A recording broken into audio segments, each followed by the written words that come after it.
337장 찬양입니다. 337장.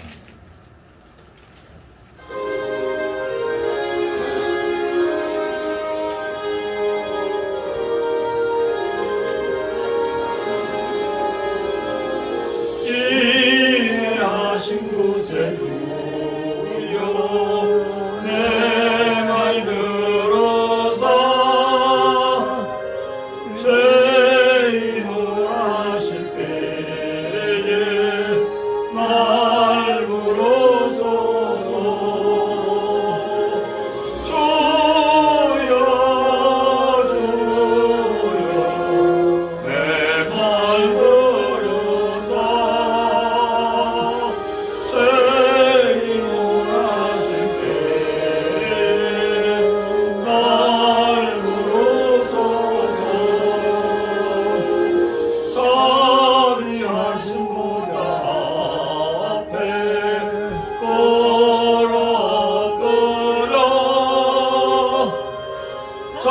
자복하고 회개하지 매듭소서. 주여 주여 내 말 들으사 죄인으로 하실 때에 날 부르소서. 저의 공로를 위하여 좁게 가오니 상한 마음을 고치시고 원하소서. 주여 주여 내 말 들으사 죄인으로 하실 때에 날 부르소서. 만복은 예수시여 위로하소서. 우리 주와 같으시니 어디 있을까. 주여 주여 내 말 들으사 죄인으로 하실 때에 날 부르소서.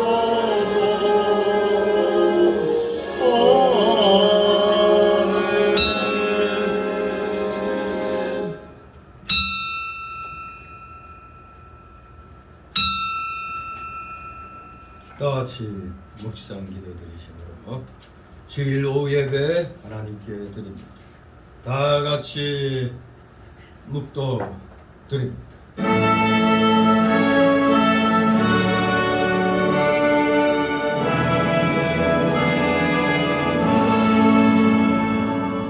성부 성자와 성령 찬송하 영광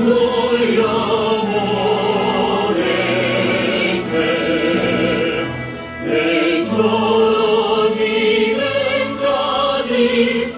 오영원 무릎 꿇어 성삼위 내 영광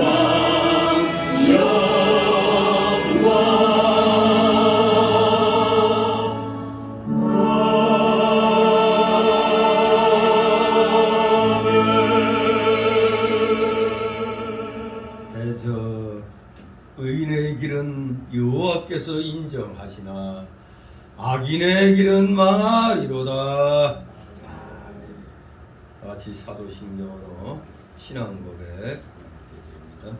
전능하사 천지를 만드신 하나님 아버지를 내가 믿사오니 그 아들 우리 주 예수 그리스도를 믿사오니 이는 성령으로 잉태하사 동정녀 마리아에게 나시고 본디오 빌라도에게 고난을 받으사 십자가에 못 박혀 죽으시고 장사한 지 사흘 만에 죽은 자 가운데서 다시 살아나시며 하늘에 오르사 전능하신 하나님 우편에 앉아 계시다가 저리로서 산 자와 죽은 자를 심판하시리라.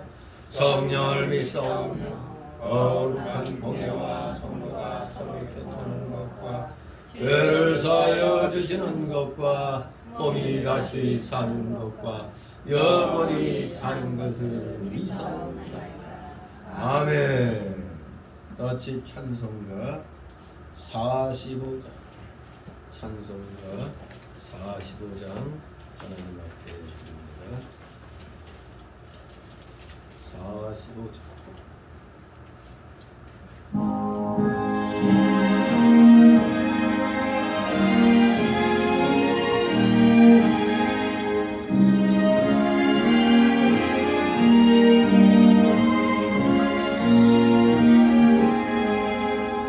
참 놀랍도다 주 크신 이름 온 세상 중에 다 전파하라. 주 예수 이 세상 다스리시네.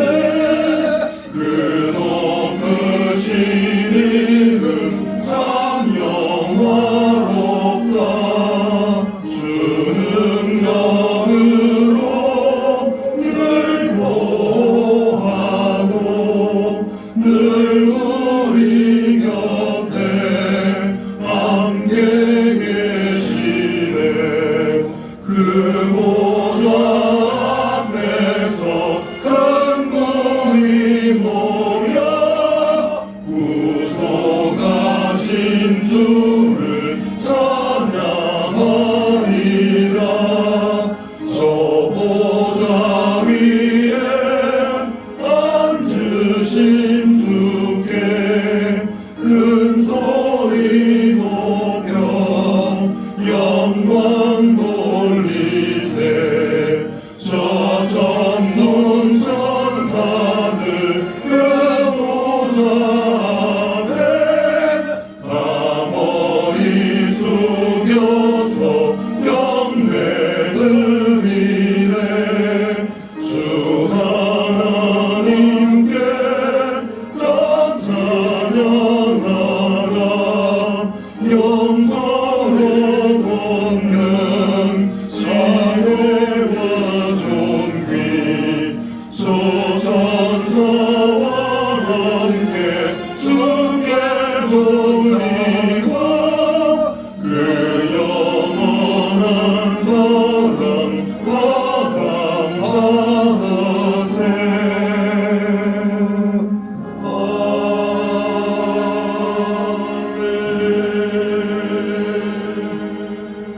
최교사님 기도 인도하십니다.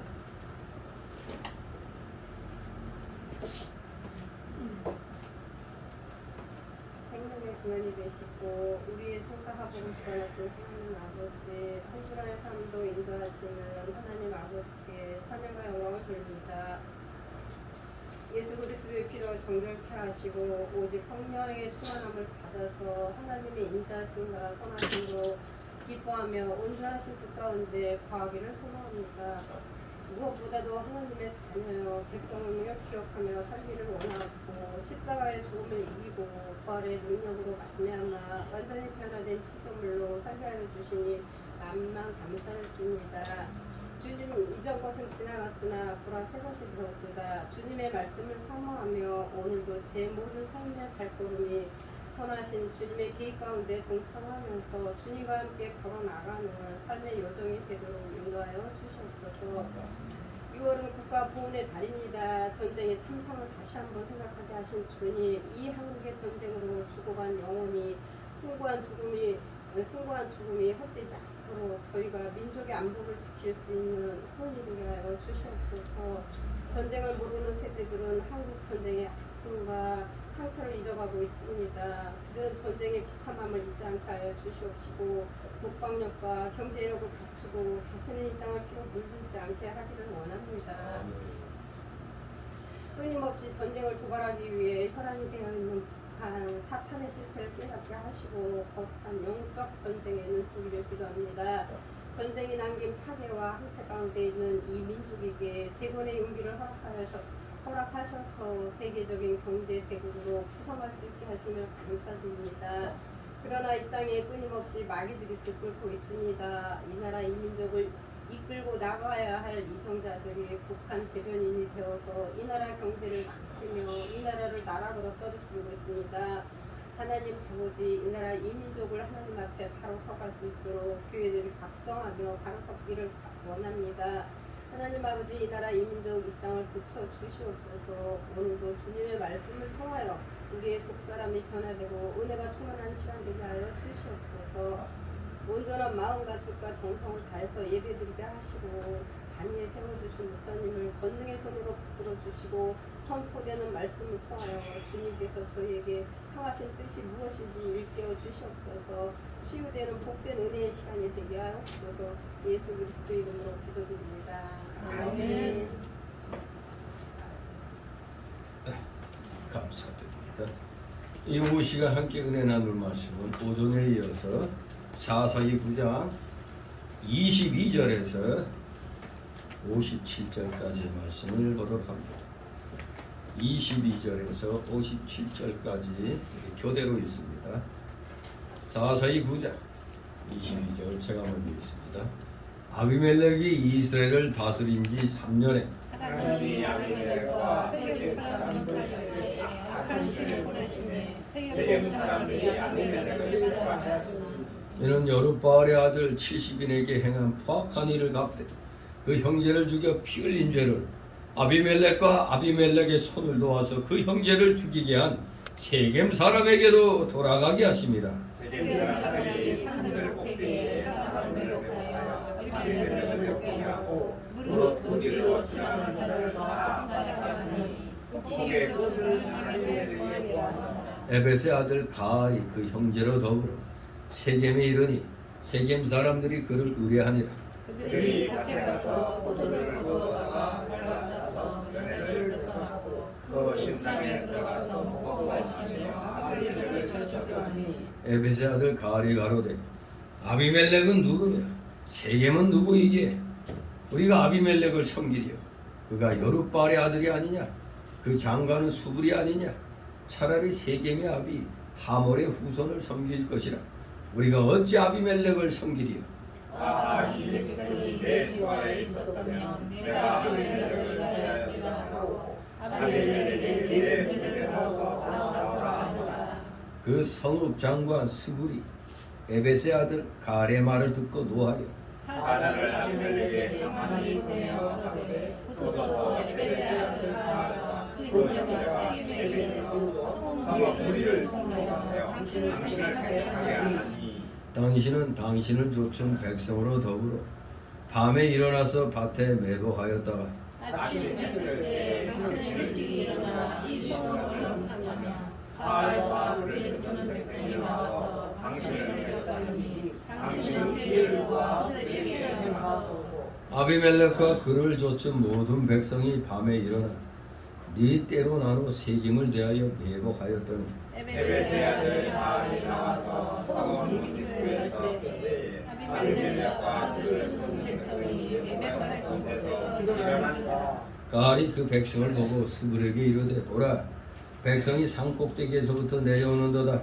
스불이 그에게 대답하되 네가 산 그림자를 사람으로 보았느니라. 가알이 나침하여 가로되 보라 백성이 가까운 데로부터 내려오고 또 한때는 모든 상수장을 쫓아온다. 스불이 그에게 이르되 네가 전에 말하기를 아비멜렉이 누구한데 우리가 그를 섬기려 하던 그 입이 이제 어디 있느냐? 이가 너희 업신여기던 백성이 아니냐? 청하노니 이제 나가서 그들과 싸우라. 가알이 세겜 사람에게 앞서 나가서 아비멜렉과 싸우고 아비멜렉에게 쫓겨 그 앞에서 도망하였고 상하에 엎드러진 자가 많아서 성문 입구까지 이르렀더라. 아비멜렉은 나무에 거하고 수고를 가하고 그들을 쫓아내어 세겜에 거하지 못하게 하더니 이튿날 백성이 밭으로 나오매 혹이 그것을 아비멜렉에게 고하니라. 아비멜렉이 자기 백성을 세대로 밭에 매복하였더니 백성이 손에 나온 것을 보고 일어나서 그들을 치되 아비멜렉과 그를 쫓은 때는 앞으로 달려가서 성문 입구에 서고 그 나머지 두 때는 밭에 있는 모든 자에게 달려들어 그들을 죽이니 아비멜렉이 날 조르고 성을 쳐서 필령을 취하고 거기 있는 백성을 죽이며 그 성을 헐고 구름을 내리며 세겜 망대의 사람들의 일을 듣고 엘브리 신당의 보장으로 들어갔더니 세겜 망대의 모든 사람이 모인 것이 아비멜렉에게 들리매 아비멜렉과 그를 쫓은 모든 백성이 살몬 산에 오르고 아비멜렉이 손에 도끼를 두고 나뭇가지를 찢고 그것을 가져 자기 어깨에 메고 쫓은 백성에게 이르되 너희는 나의 행하는 것을 보나니 빨리 나와 같이 행하라 하니 모든 백성과 나무가지를 가지고 아비멜렉을 쫓아 도장에 대어놓고 그곳에 불을 놓으매 세겜 망대에 있는 사람들도 다 죽었으니 남녀가 대략 1,000명이었더라. 아비멜렉이 데베스에 가서 데베스를 대하여 진치고 그것을 취하였더니 성중에 영광한 자가 있어서 그 성벽에 남녀가 모두 뒤로 도망하여 들어가서 문을 잠그고 망대 꼭대기로 올라섰다. 아비멜렉이 망대 앞에 이르러서 치며 망대 문에 가까이 나가서 그것을 불사르려 하더니 하나님이 그들을 쫓아 머리 위에 던져 그 죽여버리니 아비멜렉이 자기의 병기 잡은 소년을 급히 불러 그에게 이르되 너는 칼을 빼어 나를 죽이라. 사람들이 나를 가리켜 이르기를 그가 여인에게 죽었다 할까 하노라. 소년이 찌르매 그가 곧 죽은지라. 이스라엘 사람들이 아비멜렉의 죽음을 보고 각각 자기 소속으로 나아갔다. 아비멜렉이 그 형제 70인을 죽여 자기 아비에게 행한 악을 하나님이 이같이 갚으셨고 또 세겜 사람들의 모든 악을 하나님이 그들의 머리에 갚으셨으니 여룻바알의 아들 요담의 저주가 그들에게 응하니라. 아멘. 예. 아비멜렉의 야욕 두 번째 시간입니다. 한마디로 오늘 오후의 이 내용은 그렇게 하늘로 뿔 줄 모르고 의시되던 이 아비멜렉이 멸망당하는 그러한 내용이 기록되어 있습니다. 네, 그리고 아비멜렉을 도왔던 세겜 사람들이 결국 스스로 자업자득의 길로 간 것이죠. 자신들이 뿌린 그 대가를 그대로 받은 것입니다.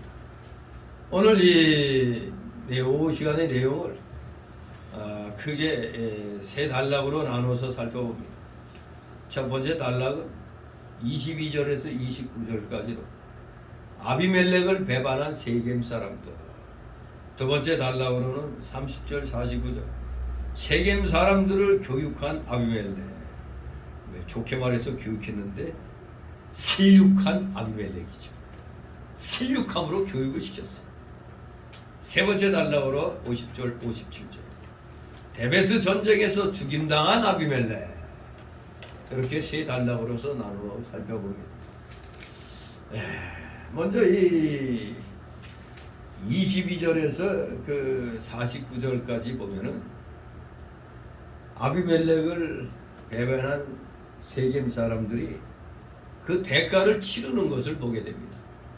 한마디로 세겜 사람들의 자업자득의 내용이 이 22절에서 49절까지 두 단락에 걸쳐서 소개되고 있습니다. 요담의 예언대로 아비멜렉과 세겜 사람들 간에 깊은 반목이 조성되어 마침내 아비멜렉 군사들로 인해 세겜이 초토화되는 이야기가 쭉 49절까지 수록되어 있습니다. 아비멜렉은 자칭 왕의 자리에 오른 후에 41절에 보니까 아루마를 수도로 삼고서 점차 세력을 확충해 나가는데 여념이 없었던 것입니다. 한편 세겜 사람들은 아비멜렉으로부터 일종의 그 농공 행상에서 제대로 못 받은 것 같아요. 아비멜렉으로부터 특별한 배려를 받지 못하면 물론이거니와 오히려 거꾸로 억압만 당하게 되었을 뿐이라는 그런 생각이 아주 지배를 했었던 것 같습니다. 왜냐하면 아비멜렉의 비열하고 포악한 성격으로 미루어서 그가 세겜인들을 이익의 도구로 사용했을 가능성이 많기 때문입니다. 그러나 분명한 것은 하나님의 징책하시는 섭리로 말미암아 23절에 나온 대로 그들 간에 쟁투가 벌어졌다는 사실입니다. 그들 간에 내분이 일어난 겁니다. 아비멜렉에 대한 세겜 사람들의 반감이 무르익어 가자 에벳의 아들 가리한 자가 아비멜렉 축소 운동의 주도자로 28절에 보니까 주도자로 나서게 된 겁니다. 아비멜렉을 몰아내자 이렇게 주도자가 됐습니다. 그러나 아비멜렉의 충복 수불의 계책으로 인해서 가리 이끄는 세겜 주민들은 아주 한마디로 한 번의 패배에 뇌와 간까지 그냥 땅바닥에 쏟아졌다는 소위 말하는 일패도지를 하고 말았던 겁니다. 이로써 세겜 사람들에 대한 하나님의 공변된 보응이 성취되었던 것입니다. 자, 그러면 이제 살펴봅니다. 22절 29절 첫 번째 단락, 아비멜렉을 배반한 세겜 사람들. 자, 22절 25절 있습니다. 아비멜렉이 이스라엘을 다스린 지 3년에 하나님이 아비멜렉과 세겜 사람들 사이에 악한 신을 보내심에 세겜 사람들이 아비멜렉을 배반하였으니 이는 여룹바알의 아들 70인에게 행한 포악한 일을 갚되 그 형제를 죽여 피 흘린 죄를 아비멜렉과 아비멜렉의 손을 도와서 그 형제를 죽이게 한 세겜 사람에게로 돌아가게 하시리라. 세겜 사람들이 산들 꼭대기에 사람을 매복하여 아비멜렉을 엿보게 하고 무릇 그 길로 지나는 자를 다 겁탈하게 하니 혹이 그것을 아비멜렉에게 고하니라. 아멘. 예. 아비멜렉이 왕이 되어서 3년은 잘 다스렸습니다. 그러나 그 3년 어간에 드디어 속에 쌓였던 것이 이제 터져 나오는 겁니다.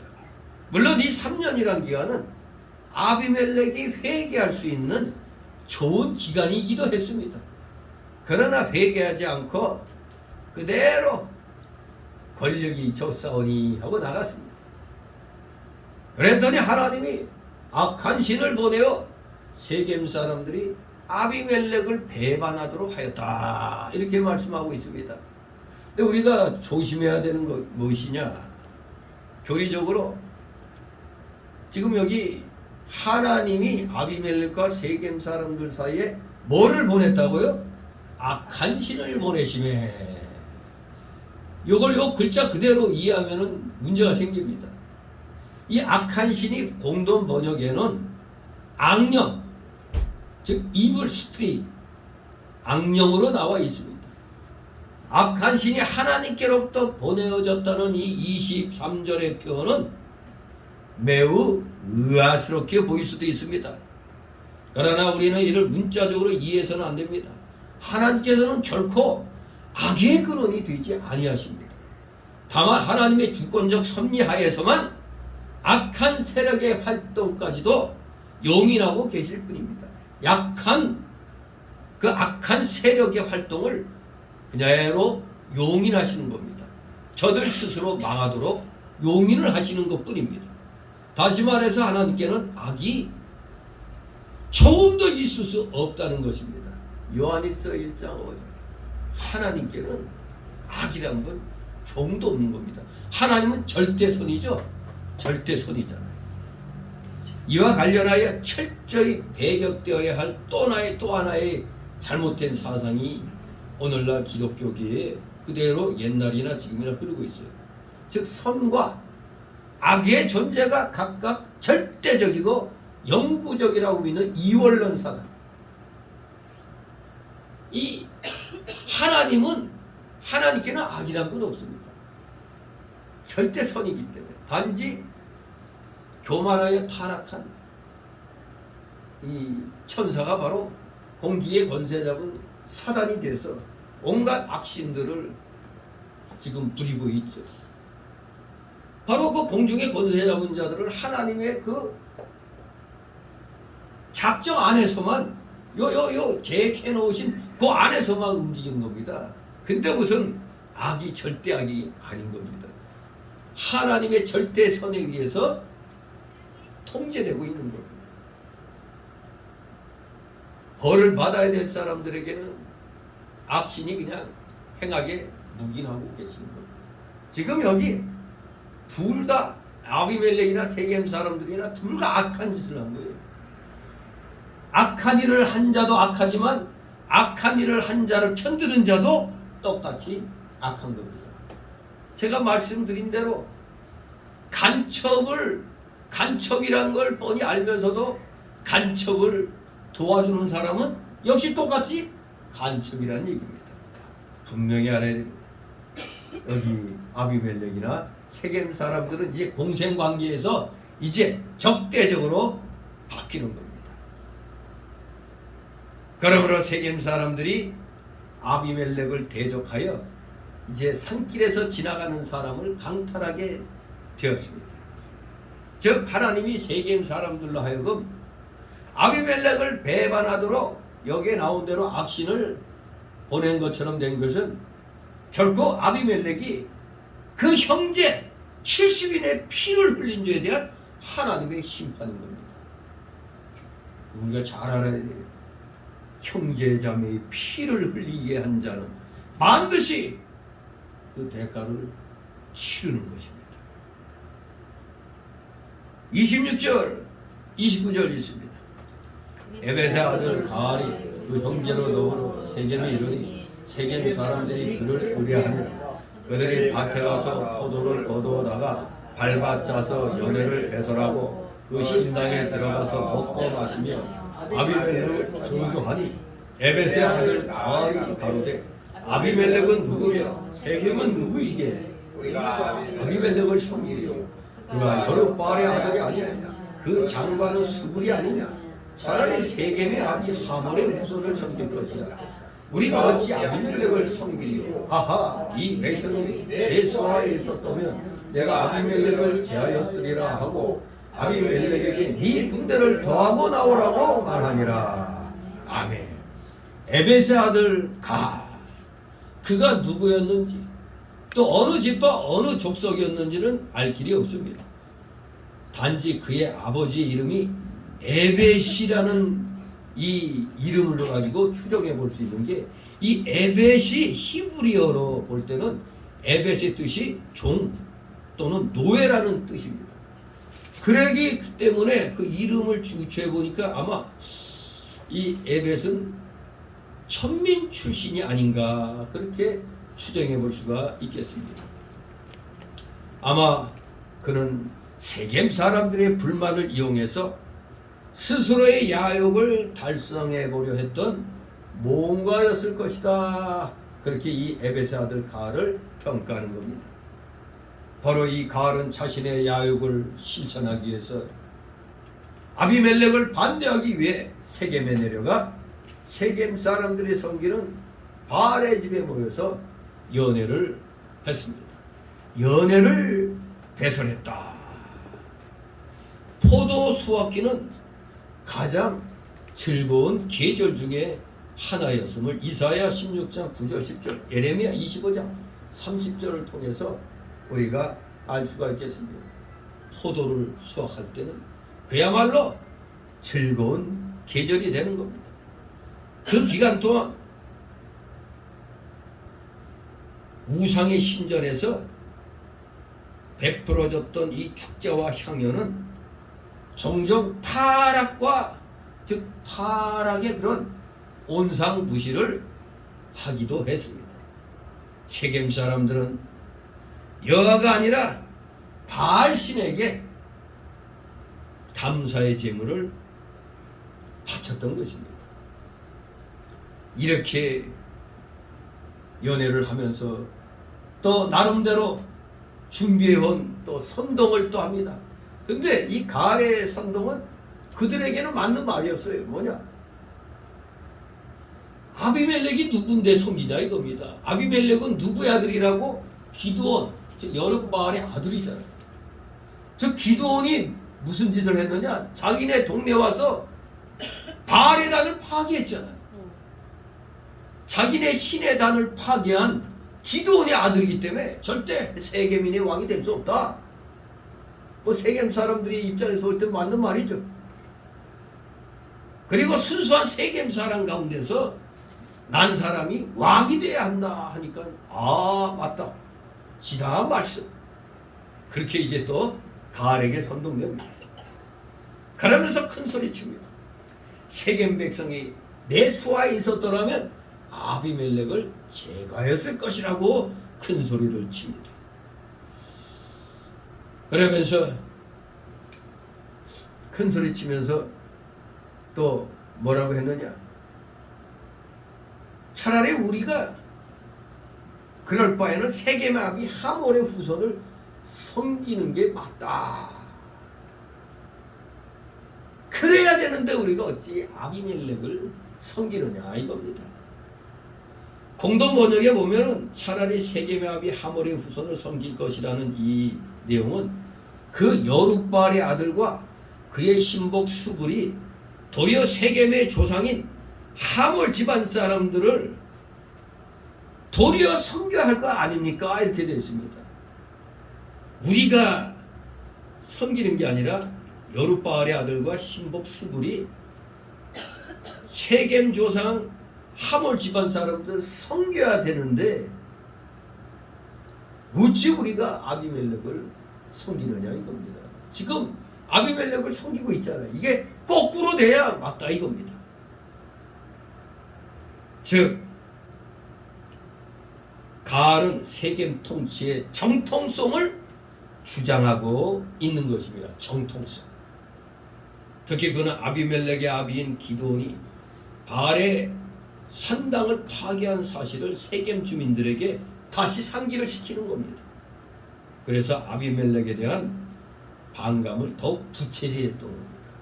자, 아비멜렉 저거 그 여룹바알 그 기드온 아들 아니냐? 우리 산당을 파괴한 그 아들 아니냐? 근데 어찌 우리가 그를 섬기느냐 이겁니다. 아주 그냥 기고만장해서 세겜 백성이 내 수하에 있었더라면 그 아비멜렉을 자기가 제거했을 거라고 큰 소리 치는 겁니다. 한마디로 내가 왕이 되었더라면 아비멜렉을 죽였을 거다 이 얘기입니다. 그러면서 아비멜렉 보고 네 군대를 더하고 내 데리고 오라 이겁니다. 왜? 자기는 아비멜렉 군대를 상대해서 능히 이길 힘이 있다는 뜻입니다. 아비멜렉 네 군대에 더해서 나한테 와야 상대가 된다. 이런 얘기입니다. 아주 그냥 세겜 사람들이 볼 때는 야 진짜 우리 편 진짜 우리 왕이 나타났다. 이렇게 이제 착각을 하는 거죠. 아비멜렉이 나름대로 뒤에 내용 보면 상당히 지략과 전술에 뛰어난 사람임을 알 수 있는 겁니다. 그런데 네 군대를 더하고 나오라고 큰 소리 뻥뻥 치는 겁니다. 아무튼 지금 연애를 하고 있기 때문에 포도주에 취했을까요? 안 취했을까요? 취해 있었던 겁니다. 아무리 가알이 자기가 포도주에 취해 있다 할지라도 승리를 확신할 수 있다는 겁니다. 그렇기 때문에 가알은 아비멜렉에게 아주 담대하게 도전장을 낸 겁니다. 그는 세겜의 시조인 하몰의 계보에 따라서 정통성을 띠 민족 정부를 세우려고 했고, 그래서 많은 세겜 사람들이 이 가알의 뒤를 따른 것입니다. 자, 이제 두 번째 단락으로 30절 49절 세겜 사람들을 참교육시킨 아비멜렉, 참교육시켰다. 완전히 돌이켜버린 아비멜렉입니다. 자, 30절, 33절 있습니다. 그 성읍장관 스불이 에베스의 아들 가알의 말을 듣고 노하여 사자를 아비멜렉에게 가만히 보내어 가로되 보소서 에베스의 아들 가알과 그 형제가 세겜에 이르러 성읍 무리를 충동하여 당신을 대적하게 하나니 당신은 당신을 쫓은 백성으로 더불어 밤에 일어나서 밭에 매복하였다가 아침 해 뜰 때에 당신은 일찍이 일어나 이 성읍을 엄습하면 가알과 그를 쫓은 백성이 나와서 당신을 대적하리니 당신은 기회를 보아 그들에게 행하소서. 아멘. 아비멜렉이 세운 세겜성의 장관 수불이 가알의 일거수일투족에 대해 아비멜렉에게 보고를 했습니다. 이 장관이라고 번역했는데 이 공동 번역에는 추장이라고 되어 있어요. 추장. 뭐 옛날에는 추장이란 말이 더 어울릴 것 같은데 RSV나 킹제임스 역본에는 지배자라고 번역했어요. 지배자. 그 성의 지배자. 우리 옛날 용어로 말하면 성주 뭐 이런 식이죠. NIV에는 통치자 이렇게 번역했습니다. 그런데 이 장관이라는 말의 원어를 보니까 사르로 되어 있습니다. 사르. 즉 통치하다, 주권을 행하다 뜻의 동사 사라드라는 단어에서 파생되었는데 대개 어떤 단체의 우두머리를 가리켜 사르라고 말하는 겁니다. 어떤 단체의 우두머리, 사르. 이걸 우리말 성경에 그 성의 장관이라고 번역을 했습니다. 수불은 아비멜렉의 비화에 세겜을 통치했던 장관인데 자신의 정치적 기득권을 유지하기 위해서라도 아비멜렉이 건재해야 되거든요.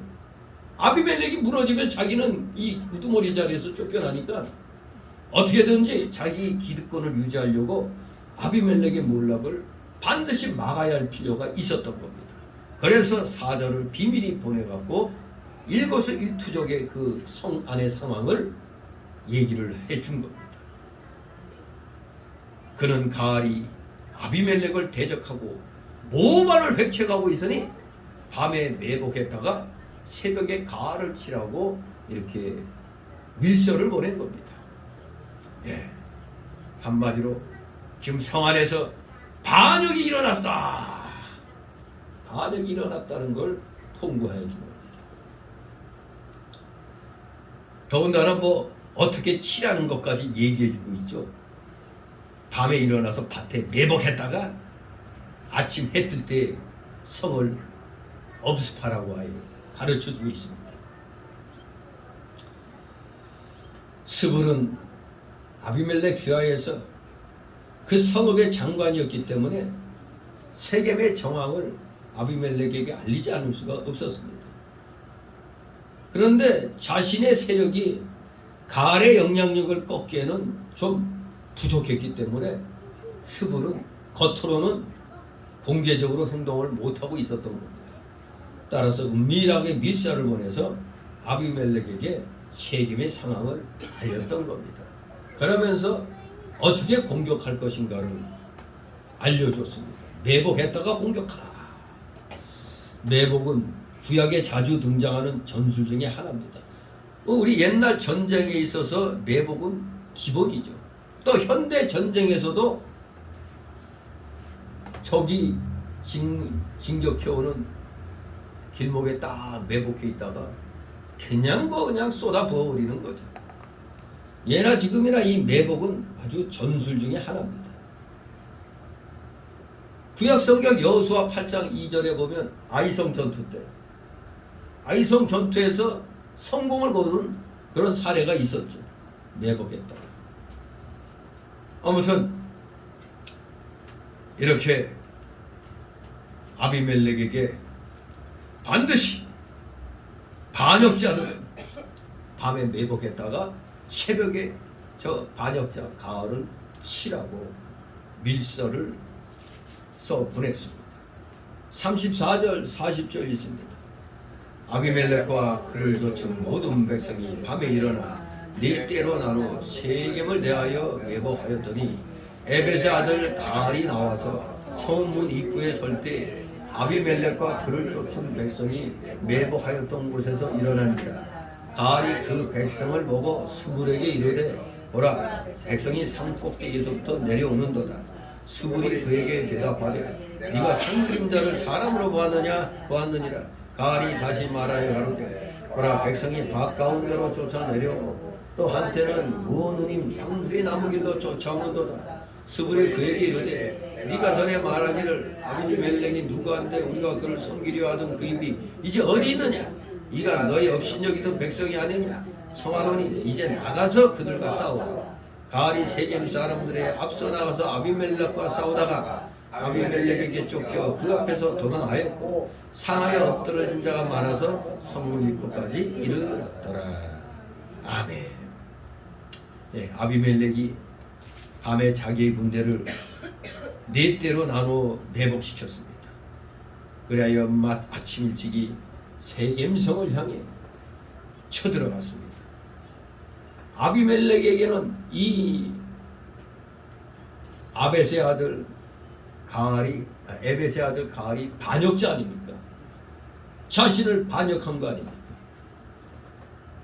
세겜 장관 수불로부터 모반 통고를 받은 아비멜렉은 그의 부하들을 풀어서 세겜 성읍을 포위하고 불의의 습격을 가할 양으로 이렇게 나았던 것입니다.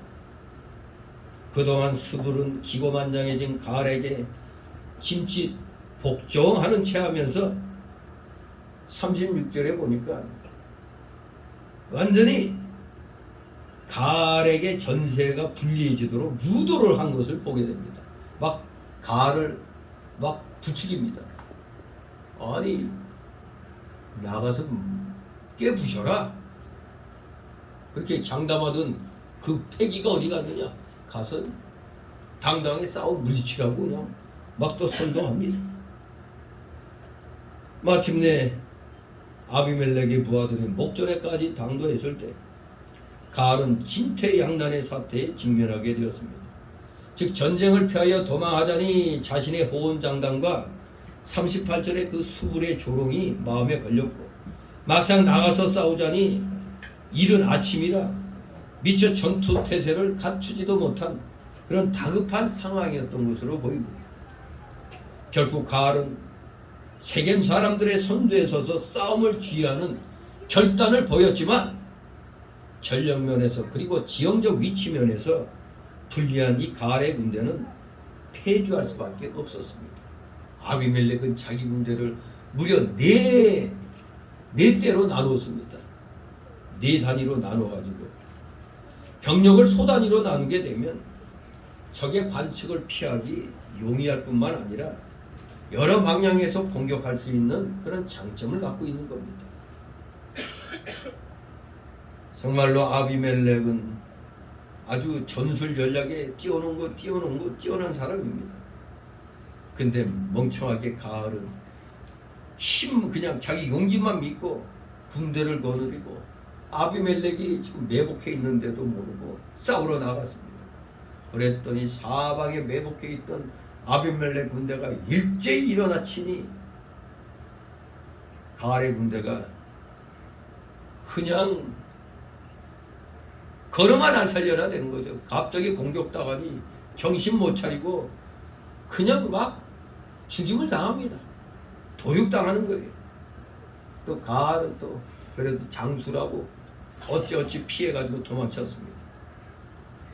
이 내용들은 하나같이 20절에 아비멜렉의 불이 나와서 세겜 사람과 밀로 사람을 불사른다는 요담의 말이 성취된 내용입니다.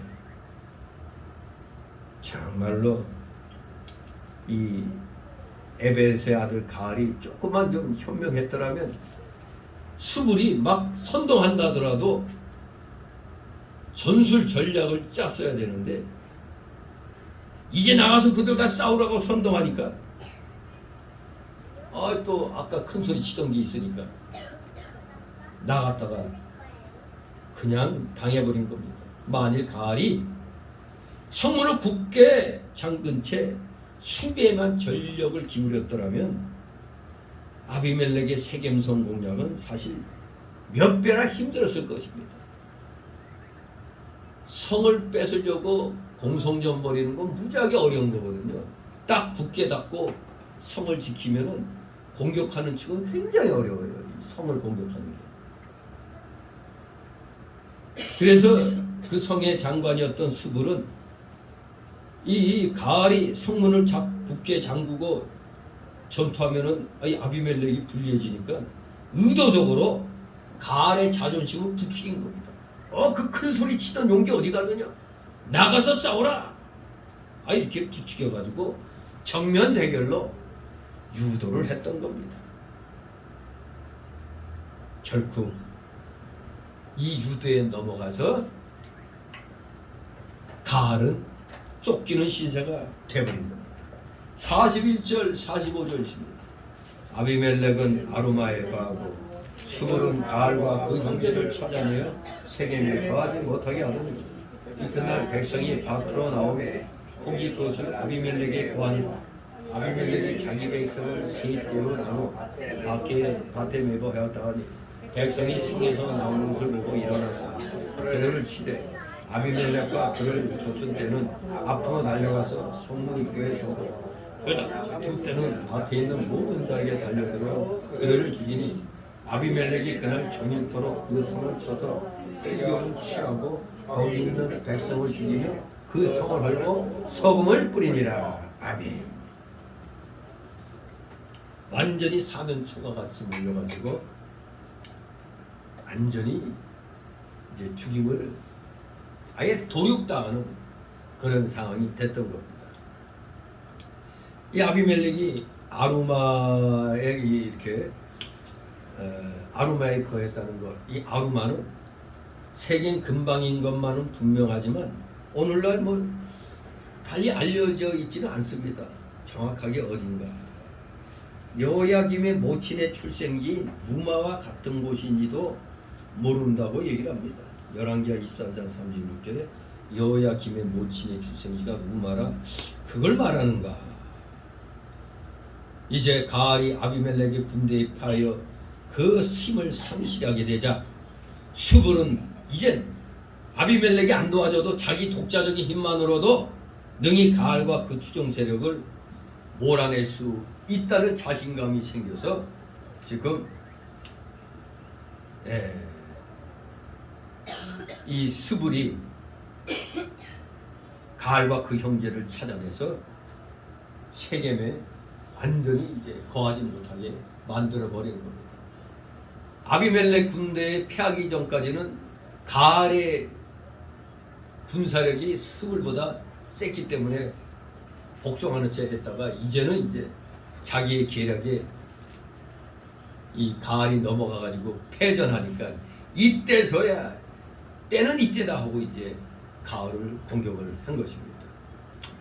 아무튼 세겜성은 스불이 장관으로 세워져 있기 때문에 이튿날 세겜 백성이 다시 아비멜렉과 싸우려고 밭으로 나왔더니 아비멜렉은 또 자기 군사를 또 세 대로 나누어서 또 매복합니다.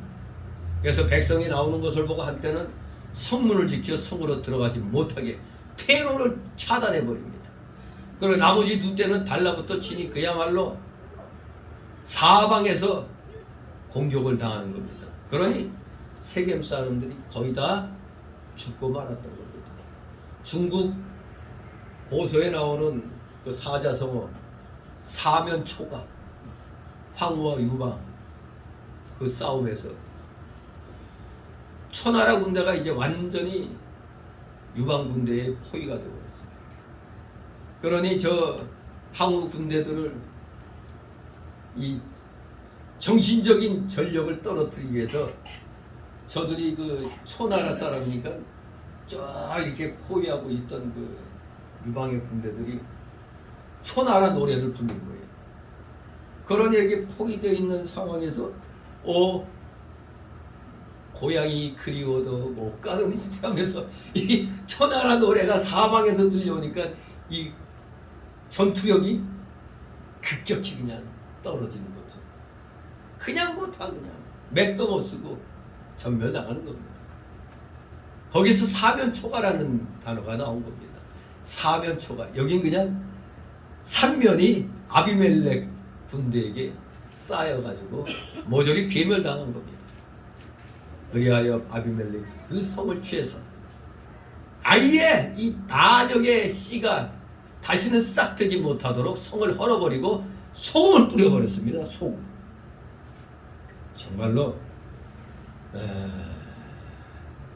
왜 소금을 뿌릴까? 원래 소금은 나무의 결실을 방해하는 역할을 하죠. 따라서 성을 헐고 소금을 뿌렸다는 것은 그 성읍의 영원한 황폐를 비는 저주의 행위였습니다. 소금을 뿌려버렸어요. 다시는 소생하지 못하게 하는 행위입니다. 그야말로 세겜 사람들은 전멸을 당했습니다. 아비멜렉은 일단 반역의 주동자를 제거함으로써 소기의 목적을 이제 달성했습니다.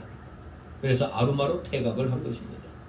그런데 이튿날 세겜의 백성들이 밭으로 나왔던 소식을 듣자 그들 모두를 제거해서 아예 후환을 없애버리려고 결의를 한 것입니다. 이번에 아비멜렉은 전술을 달리해서 군사를 셋대로 나눠 매복을 시킨 겁니다. 그리고 세겜 사람들이 모두 성에서 나온 후 한때는 퇴로 들어가지 못하게 성문을 차단하고 나머지 두 때는 성 밖의 세겜 사람들을 무참하게 도륙을 한 것입니다. 마치 사면초가 같이 만들어가지고. 이 내용을 보면은 아비멜렉이 아주 상당한 전술을 지닌 지장이었다. 그 성품을 악해가지고 형제들을 한두 명도 아니고 70명을 다 죽였다는 건 아주 성품은 아주 악한데 이 전쟁하는 전술에는 뛰어난 지장이었음을 알 수가 있습니다. 하지만 그러한 지혜도 악의 도구로 사용됨으로써 이제 뒤에 처참한 비극을 유발하게 되었던 것입니다. 아무튼 후환을 없애려고 씨를 말려버렸습니다. 종일토록 쳐가지고 씨를 말린 다음에 소금까지 뿌렸습니다. 밭에 있던 세겜 백성들이 습격받고 폐주하자 그야말로 세겜성은 방어력을 잃고 무너지고야 말았던 겁니다. 하지만 백성들은 쉽사리 포기하지 않고 공격해오는 아비멜렉의 군사들에 대하여 끝까지 항쟁을 했던 겁니다. 물론 종일토록 싸운 그때 승리는 아비멜렉에게 돌아갔고 그 성의 주민들은 죽임을 당했던 것입니다. 두 번 다시 반역의 씨가 자라지 못하도록 소금까지 뿌리면서 바로 이 내용으로서 아비멜렉에게서 불이 나와 세겜성을 사른다는 요담의 예언이 이제 이루어진 것입니다. 한때는 아삼육이라고 그러죠. 그냥 죽이 맞아가지고 그냥 죽거니 못 사니 그러다가 완전히 적이 되어갖고 한쪽이 멸망할 때까지 싸우는 그런 모습이 요담이 예언한 대로 된 것입니다. 46절 49절 있습니다. 세계 망대의 사람들이 46, 49절 이를 듣고 엘브리 신당의 보장으로 들어갔더니 세계 망대의 모든 사람이 모인 것이 아비멜렉에게 들리매 아비멜렉과 그를 쫓은 모든 백성이 살몬산에 오르고 아비멜렉이 손에 도끼를 들고 나무가지를 찢고 그것을 가져 자기 어깨에 메고 쫓은 백성에게 이르되 너희는 나의 행한 것을 보나니 빨리 나와 같이 행하라 하니 모든 백성도 각각 나뭇가지를 찍어서 아비멜렉을 쫓아 보장에 베어놓고 그곳에 불을 놓음에 세겜 망대에 있는 사람들도 다 죽었으니 남녀가 대략 1,000명이었더라. 아멘. 결코 이제는 벼랑으로 몰린 마지막 남은 세겜 사람들 망대에 다 올라갔습니다. 세겜 망대의 사람들. 망대는 그 성읍과 가까운 곳에 위치해서 외적의 침입을 막는 파수막 역할을 하고 있습니다. 세겜 망대는 성읍 여기에 나오는 이 세겜 망대는 세겜 성에서 좀 떨어진 곳에 위치했고 천여 명도 걷더니 운신할 수 있는 그런 견고한 요새로 보입니다. 그래서 쉽게 점령할 수 없었던 아비멜렉은 화공법을 사용해서 공격을 했던 겁니다. 아주 지략을 겸비했다고 볼 수 있어요. 아, 저럴 때는 쉽게 제거하는 방법, 불을 넣어버리면 되는 겁니다. 높은 곳에 올라가 있으니 내려오면 죽는데 아예 밑에서 불 놔버리면 내려오는 자는 또 속속이 다 잡아 죽이니까 그야말로 한 놈도 살아날 길이 없었던 것입니다. 아무튼 화공법으로 이제 완벽하게 제거를 합니다. 엘브릿 산당의 보장으로 들어갔더니, 엘브릿은 계약의 신이라는 뜻으로 초도에 나왔던 바알브릿과 동일한 의미의 말입니다. 4절에 나왔죠. 바알브릿, 계약의 신, 언약의 신. 그리고 보장에 해당되는 히브리어 차리아흐라는 단어는 차리아흐, 공동 번역에는 밀시, RSV와 NIV 영어 성경에는 요새로 번역했습니다. 리빙 바이블에서는 은신처로 번역이 되었습니다. 아무튼 보장이란 것은 은밀하게 몸을 숨길 수 있는 장소, 은밀한 처소를 가리키는 말입니다.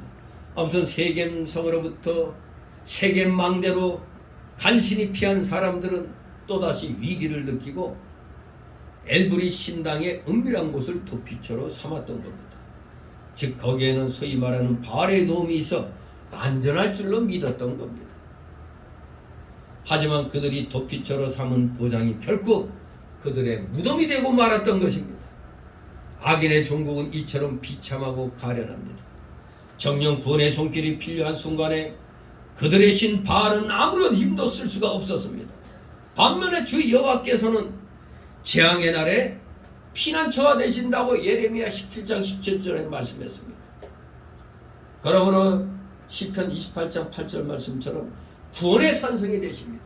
우리에게는 환난의 날에 진정 피난처며 구원의 산성이 되시는데 이방 신들은 무덤이 되어버리는 겁니다.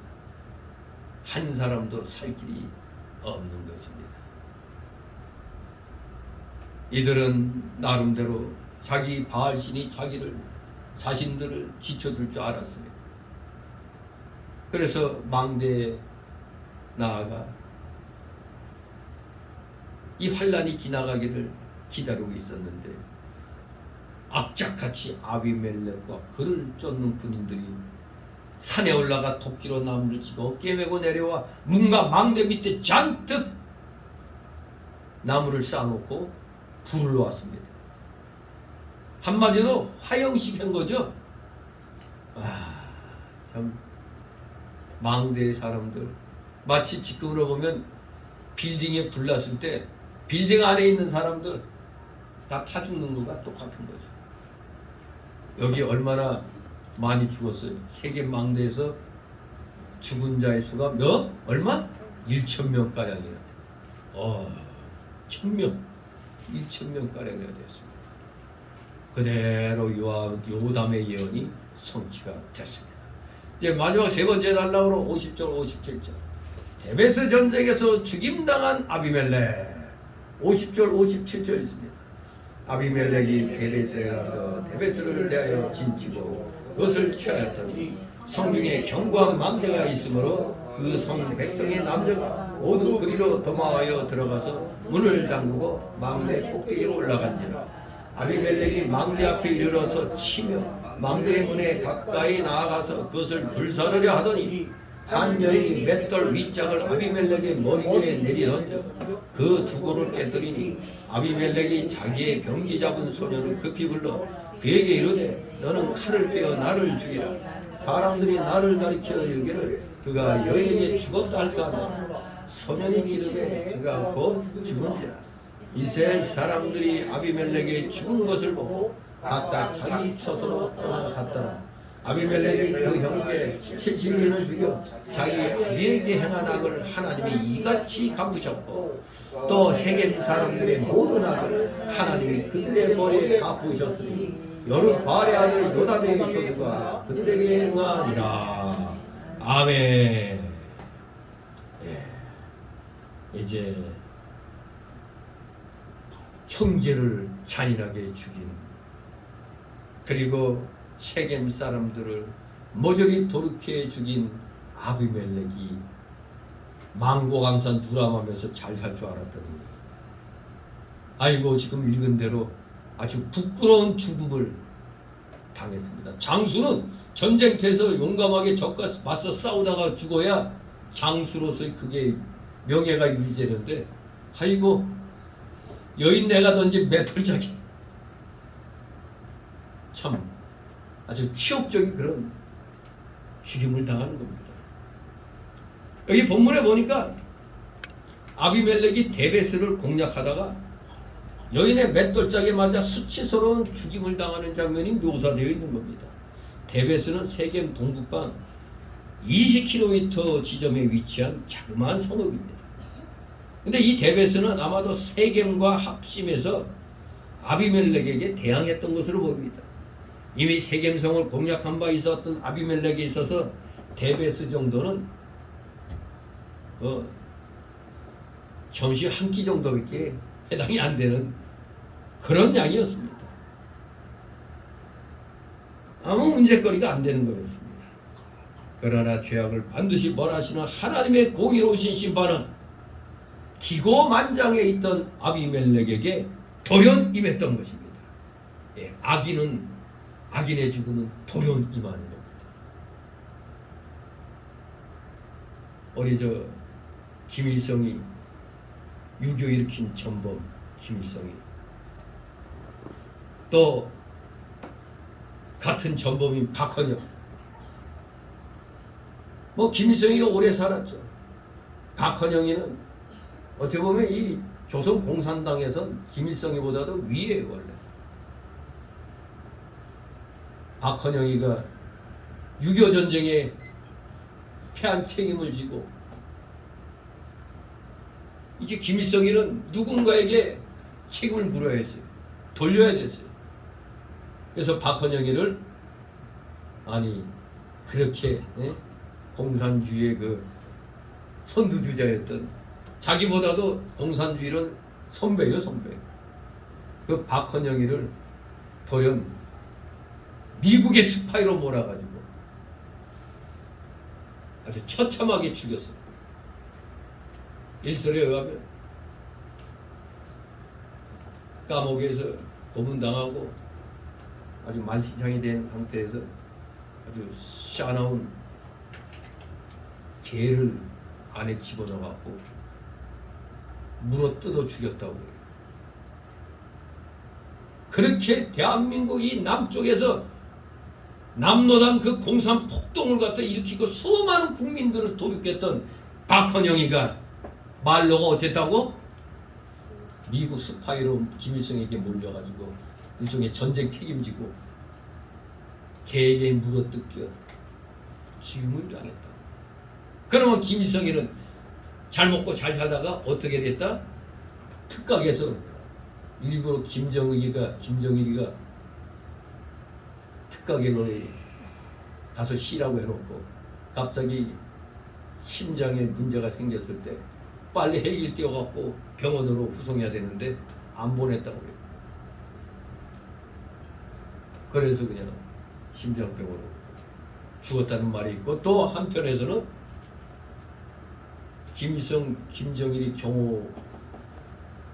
경호원들 간에 그냥 총격전이 벌어진 건데 김정일이가 김일성이를 쏴주겠다 이런 말까지 들리는데, 그래서 보면은 아마 심장, 그러니까 김일성이가 분노해갖고 이놈이 나를 갖다 마치 조선으로 말하면 유배시킨 것 같이 딱 외부하고의 그 교통을 단절해버린 겁니다. 그러니 급박한 사태가 일어나도 이 빨리 치료를 못하는 거예요. 왜 돌연히 그냥 갑자기 김일성이가 죽었지. 이렇게 악인들에게는 돌연히 하나님의 공의 심판이 임하는 것입니다. 기고만장하고 있던 아비멜렉이고 바로 이런 돌연히 죽음이 임했던 겁니다. 탐욕에 가득 찬 그의 머리에는 왕관이 아닌 맷돌짝이. 아이고, 행주산성에서 임진왜란 때 권율 장군의 휘하에서 온 군관민이 하나가 돼가지고 아녀자들은 행주 치마에 돌 이렇게 넣어서 나르고 그걸로 던져서 적군에 대항했듯이 여기 데베스 성읍의 사람들이 남녀노소 가리지 않고 돌덩어리로 그냥 아래로 내 던져가지고 결국에는 아비멜렉 입장에서 보면 우연히 그 여인이 던진 그 맷돌짝 여인 입장에서도 그냥 뭐 적이라 생각하고 아무데나 던졌는데 그게 우연히 아비멜렉의 머리통에 정통으로 맞아버렸던 겁니다. 왕관 대신 맷돌짝이 떨어져 머리가 깨져 죽은 겁니다. 교만과 헛된 야망으로 점천되었던 그의 생은 지극히 수치스러운 죽음으로서 끝나고 말았던 겁니다. 20전의 요담의 예언이 온전히 성취된 것입니다. 그런데 왜 이 아비멜렉이 맷돌 맞은 게 근데 아비멜렉 눈에는 자기를 향해 던진 걸 한번 봤던 모양이죠. 그러니까 내가 이거 수치스럽게 죽는구나. 왜? 여인이 던진 돌에 이게 한 여인이 우연히 던졌단 말이에요. 남자들이 활과 창과 칼로서 항쟁하는 동안에 여인들도 그 성을 수호하기 위해서 접근하는 적에게 돌을 떨어뜨림으로써 그 투쟁의 일익을 감당했던 겁니다. 근데 여기서 중요한 게 맷돌 윗짝이라고 그랬죠. 맷돌 윗짝을 아비멜렉 머리에 던졌다고 그랬죠. 맷돌은 여인들이 곡식을 갈 때 사용하는 농기구라고 합니다. 아비멜렉은 나귀가 돌리는 연자 맷돌에 맞아 죽은 게 아니라 여인들이 사용하는 가정용 맷돌에 맞아 죽은 겁니다. 그러니까 딱 맞고 띵 하면서 아이고 이거 뭐야? 쪽팔려. 한마디로 아이고 쪽팔려 이렇게 되어버린 겁니다. 아무튼 가정용 맷돌에 맞아 죽었어요. 그랬더니 안 되겠다. 내가 이래가지고는 쪽팔리니까 병기 잡은 소년을 불렀어요. 고대에는 우두머리들이 신변 수행원으로 병기를 지닌 자를 항상 곁에 두고 있었어요. 일종의 경원같이. 이들은 대개 주인에게 대단히 충성스럽고 유용한 임무시에 늘 동행을 했습니다. 아비멜렉은 여인의 손에 죽었다는 치욕을 피하려고 그의 병기 잡은 소년에게 빨리 나를 찌르라고 죽여줄 것을 청했던 겁니다. 그런데 아비멜렉은 죽음에 이르러서까지 자신의 과오를 돌이키지는 않고 그저 허탄한데 마음을 누기에 급급했던 겁니다. 하나님 용서해 주옵소서 해야 되는데 쪽팔려 이렇게 하면서 그냥 허망하게 세상을 떠난 것입니다. 하나님의 심판이었던 겁니다. 아비멜렉이 자기 형제 70인을 죽인 죄와 세겜 사람들이 행한 악을 하나님께서 이렇게 다 갚으셨던 겁니다. 우리 다 같이 55절, 다 같이 55절을 한번 읽도록 합니다. 이스라엘 사람들이 아비멜렉의 죽은 것을 보고 각각 자기 처소로 떠나갔더라. 아멘. 이제 지도자를 잃은 아비멜렉의 군대는 뿔뿔이 흩어질 수밖에 없습니다. 이처럼 명분이 정당하지 못한 그 집단은 한때 흥하는 듯 하여도 쉽게 와해되기 마련입니다. 우두머리만 제거하면 되는 거예요. 지금 북한의 저 김정은이 저것만 제거되면은 새로운 또 길이 열리는 겁니다. 이북 사람들이 새로운 삶을 맞이할 수가 있는 거예요. 지금 어느 누구도 김정은에게 충성하기가 어려워요. 왜? 한때 충성했다가 뭐 하나 잘못하면 그대로 기업장 다 뜯기고 거기 군관학교 가서 고사총에 총살당해요. 떡하면 고사총으로 쏴 죽여.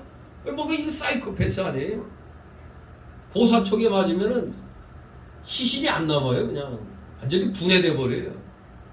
고사총알이 그냥 이 대포할 만한 이 총알인데 그걸로 빡 쏴버리니 그게 남을 리가 있어요. 제가 전에 중국 사람이 촬영한 거지 어디에서 촬영한 거지 제가 얘기했죠. 무슨 시뻘건 물풍선이 터지는 영상이 있는데 이게 뭔가 하고 자세히 보니까 하체가 공중으로 날아가더라고요. 그러니까 상체는 그냥 가루가 돼버린 거죠. 그 군관학교에서 고사총으로 총살시키는 그걸 누가 찍어가지고 올렸던 것 같아요. 가만히 보니까. 근데 그 화면이 어디로 사라지고 없어요. 와 진짜 참 무자비한 놈입니다. 저놈만 없어지면 이제 저런 집단은 와야 되는 겁니다. 반면에 진리 안에서 모인 무리들의 결속력은 가히 영구적이라고 할 수가 있습니다. 왜냐? 모인 무리들은 세월의 흐름에 따라 바뀌기도 하고 심지어 핍박을 당하여 소멸되기도 하지만 진리는 영원하기 때문에 언제 어디서든 또다시 일어나기 마련이기 때문입니다. 진리 안에 거하면 하나님이 함께 하시기 때문에 진리의 생명은 영원하기 때문에 언제든지 어디서든지 하나님이 세워주시는 겁니다. 그러나 악의 무리와 함께하면은 바로 여기 아비멜렉의 이 종말같이 되는 겁니다. 세겜 사람들의 종말같이 되는 겁니다. 모조리 서로 한때는 공생관계에 있다가 아비멜렉이 세겜 사람들을 다 돌이켜버리고 막판엔 또 아비멜렉 또한 여인이 던진 맷돌짝에 허망하게 목숨을 잇는 이 모습 하나님이 갚으신 겁니다. 하나님의 심판이 요담의 저주대로 이루어진 것입니다. 오늘날 우리 그래서 이 역사적인 교훈과 이 성경의 교훈을 잘 새겨들어야 돼요. 절대 우리는 악한 자의 길에 서면 안 되는 겁니다. 악한 자가 나를 따르라면 안 된다 해야 되는 거예요. 분별할 줄 알아야 됩니다. 오늘날 우리 기독자들은 모든 일에 있어서 이 모범이 되어야 돼요. 절대 우리는 성경에 어긋난 악한 자의 그 상황을 우리가 쫓아가면 안 됩니다. 철저하게 진리 중심으로 하나님 말씀대로 우리 행하며 따라가는 진실된 진리의 용사들 되시기를 주님의 이름으로 축원합니다. 기도합니다. 거룩하신 하나님 아버지 은혜를 감사드립니다. 사랑하시는 자녀들 정말 뿌린대로 거둔다는 말씀을 다시 한번 생각하게 됩니다. 하나님 앞에 순종의 씨앗을 뿌리면 하나님으로부터 복을 받게 되고 불순종의 씨를 뿌리면 하나님으로부터 진노의 징계를 받게 된다는 걸 우리 모두 분명히 알고 어떠한 상황에서도 우리는 흔들리지 아니하고 진리 편에 서서 오직 하나님의 영광을 위하여 지극히 작은 것에서부터라도 최선을 다하여 충성하는 진실된 하나님의 자녀들 복음의 일꾼들 다 되게 하여 주시옵소서. 감사드리며 예수 그리스도 이름으로 기도드리옵나이다. 아멘. 같이 찬송가 55장 찬송드립니다.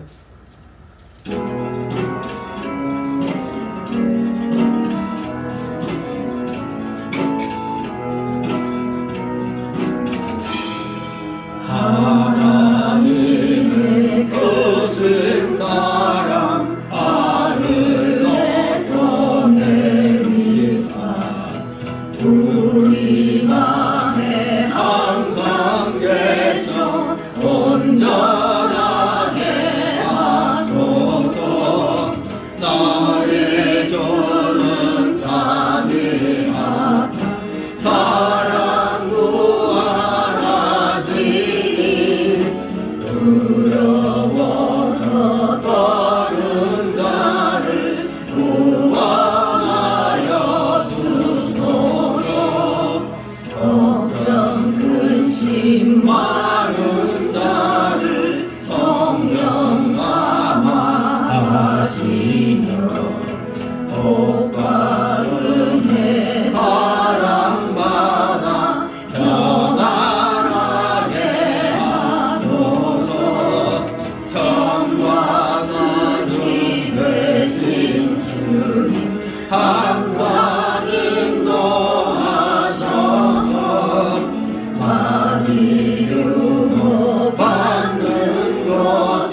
하늘에 계신 아버지 이름이 거룩히 여김을 받으시고 나라의 마옵시며 뜻이 하늘에서 이룬 것 같이 땅에서 이루어지 오늘날 우리의 일용할 양식을 주옵시고 우리가 우리에게 죄진 자를 사하신 것 같이 우리 죄를 사하여 주옵시고 우리를 시험에 들게 하지 마옵시고 다만 악에서 구하옵소서. 내게 나라와 권세와 영광이 아버지께 영원히 싸움나이다.